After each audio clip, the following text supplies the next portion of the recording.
இந்த உலகத்தில் கலப்படம் இல்லாத பொருள் ரெண்டே ரெண்டு தான்.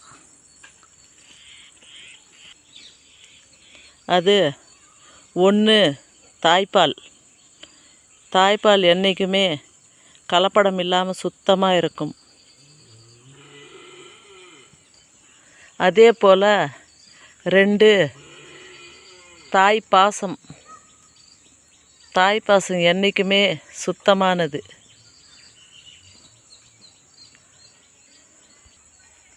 ஒரு தாய் தன் பிள்ளைங்கள் மேலே வைத்திருக்கும் பாசம் சுத்தமானது. அது என்றைக்கும் மாறாது, அழியாது, உலகத்தில் வாழ்ந்துக்கிட்டே இருக்கும். நான் சொல்கிறது சரிதானா? சரின்னா கமெண்டில் சொல்லுங்கள்.